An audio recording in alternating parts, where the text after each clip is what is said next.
안녕하세요, 여러분. 고1 친구 여러분. 레몬쌤입니다. 자, 오늘 선생님이랑 같이 이제 레몬쌤의 빡센 내신 스파르타 반을 일단 소개할까 하는데요. 우리가 이제 다른 때 같았으면 이제 벌써 한 달여간 학교를 다니고 나서 4월에 중간고사를 대비해서 이제 열심히 시험 대비에 이미 들어갔을 때인데요. 코로나19 때문에 지금 많이 여러 가지 상황들이 좋지 않아서 자꾸 개학이 연기됐잖아요. 그래서 아직까지 이제 중간고사를 못 치르고 특히 고1 친구들은 고등학교를 입학조차 지금 못한 상황이잖아요. 되게 엄청 학교에 빨리 가고 싶은 친구들도 있고 또 고1에 대해서 어떤 로망 같은 것도 있을 수도 있는데 코로나 때문에 여러분들의 그런 아쉬운 마음들이 많이 있을 거라고 생각이 들어요. 이제 곧 개학이 이제 4월 달에 되니까 우리 한번 이제 4월에 들어가자마자 이제 중간고사가 너무 많이 이제 개학 그 방학이 너무 많이 길어졌잖아요. 그래서 이제 시작을 하자마자 중간고사 대비를 이제 바로 시작을 할 거예요. 선생님이랑 같이 공부할 이 반은요, 말 그대로 내신 스파르타 반이에요. 스파르타가 무슨 뜻인지 여러분이 잘 알고 계시죠? 그래서 일단은 먼저 이제 어떤 식으로 공부를 할 거냐, 이제 여러분들이 한 번도 고등학교에 들어가서 중간고사나 기말고사라는 내신을 치러본 적이 한 번도 없잖아요.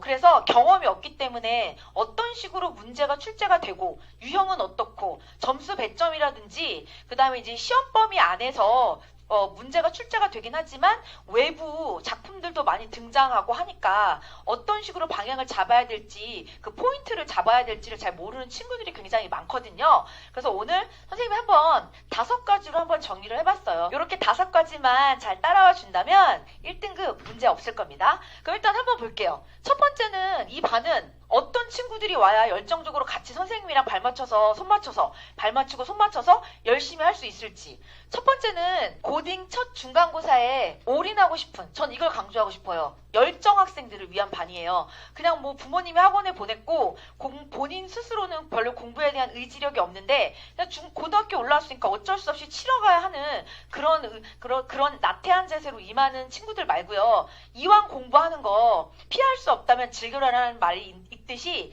이왕 열심히 하고 싶은 친구들을 위한 반이에요. 그 다음에 두 번째는 국어에 까먹는도 쉽게 따라올 수 있는 완전 생초보 탈출이에요. 생초보. 그래서 중학교 때 저는 국어 공부를 너무 안 해서 남들이 다 알고 있는 평범한 단어들조차 어휘들조차 선생님 잘 모르고요. 개념도 거의 듣지 않고 해서 잘 모르는데 이 수업을 들어도 될까요? 그런 친구들도 다 오케이입니다.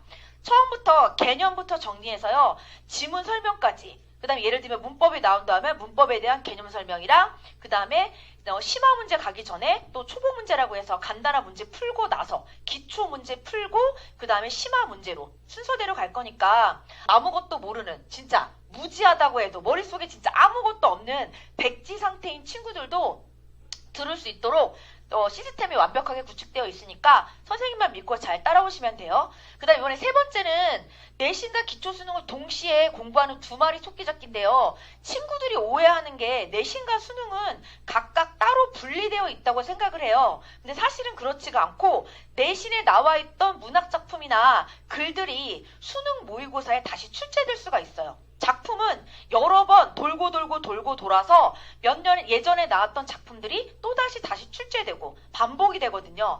그렇기 때문에 내신을 잘 쌓아두면 그게 고등학교 2학년, 3학년 때는 뭐하고 연결이 되냐면 모의고사에 지문으로 연결이 되기 때문에 문학지문에서 나 이거 예전에 1학년 때 배웠던 작품이네 라고 해서 굉장히 반가우실 겁니다. 모의고사에 볼 때. 그래서 이거 항상 중요하게 강조하는 거, 내신하고 기초수능이 따로따로가 아니라 같이 동시에 공부할 수 있는 두 마리 토끼 잡기라는 식으로 생각을 하시고 고등학교 1학년 국어 수업에 임하셔야 된다는 거.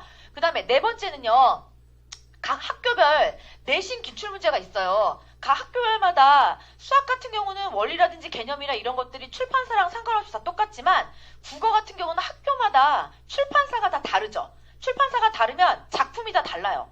비문학이든 우리가 비문학을 요즘엔 독서라고 말하는데 독서와 문학이든 간에 다 문학작품 자체라든지 지문 자체가 다 다르거든요. 그렇기 때문에 학교별로 내신기간 집중기간에는 다 묶어가지고 다 따로따로 분리하거나 아니면 같이 수업을 하더라도 선생님이 그걸 다 시간을 다 분리해 줄 거예요. 어쨌든. 그래서 학교별로 수업이 진행되고, 그럼 작년에는 그럼 어떤 식으로 문제가 출제됐는지 전혀 감이 안 오잖아요. 그래서 작년에 주어졌던 이 기출 문제로 한 번씩 제가 문제를 개념 설명 다 하고 나서 시험 보기 한 일주일 전쯤에 같이 작년도 기출 문제를 한번 풀어보면서 유형을 미리 감을 한번 익혀볼 거예요. 그 다음에 이제 마지막 5번째는 내신만을 위한 진짜 완전 내신을 위해 만든 내신 끝판왕의 수업이에요. 내신 끝판왕의 수업. 일단 수능과 내신이 물론 둘 다 중요하지만 일단 고3 같은 경우는 지금 수능 모의고사가 더 중요할 수 있어요. 그러나 아직 고등학교 1학년 친구들 같은 경우는 일단 내신을 잘 받아둬야 고득점을 많이 만들어놔야 나중에 수시 쓸 때 수월해지거든요.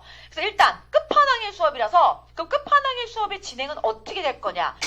맨 처음에 개념 있죠. 개념을 먼저 한 다음에 그 다음에 지문의 설명이 들어갈 거예요. 그럼 이때 지문 설명할 때는 본인들이 선생님이 중요하다고 필기해주는 것들을 다 필기하시고 중요한 것들은 별표도 하시고 형광색으로 또 밑줄도 그으시고 이렇게 컬러풀하게 지문 설명 안에 다 쓰시면 되고요. 그 다음 지문이 다 끝났어요. 그럼 이제 기초문제. 네, 기초문제 간단한 문제들 있죠. 그런 것들을 이제 풀어보고 그 다음에 심화 문제로 이런 것들은 조금 어려운 문제 있죠. 기초 문제에서 조금 더 심화 문제로 가면 고득점을 낼 수 있는 문제들이에요. 그러면 이제 학교에서도 기초 문제랑 심화 문제가 있어요. 난이도에 따라서 달라지는데 점수가 기초 문제 같은 경우 2.8, 3.2가 있고요. 그 다음에 심화 문제 같은 경우 4.8, 4.6으로 득점이 좋고 그 배점 자체가 좀 높거든요. 그래서 그렇게 심화 문제로 이어진 체계적인 단계별 학습을 하고 그 다음에 이제 중간중간에 그 다음에 이제 테스트가 있어요. 여러분들이 싫어하는 이 쪽지 시험 있죠. 이 쪽지 시험이라든지 아니면 이런 것들을 중간중간에 선생님이 이제 해서 이 친구는 지금 요 파트 1단원을 했는데 1단원에 가로 1단원까지 했는데 이 부분을 이해하고 있는지 없는지를 선생님 혼자 공부하면 안 돼. 선생님 혼자 강의하면 안 되잖아요. 그래서 그 친구랑 상호 교환을 해야 되기 때문에 쪽지 시험을 봐서 그 친구가 어느 정도의 내용을 이해하고 있는지 선생님이 그 친구들의 그 실력을 중간중간에 점검을 할 거예요. 그러니까 이런 식으로 진행이 되고 있고요. 선생님 이 고1 스파르타 반은요, 월수금 7시 25분에 진행이 되고 있으니까 여러분들 그때 수업 시간에 만나요.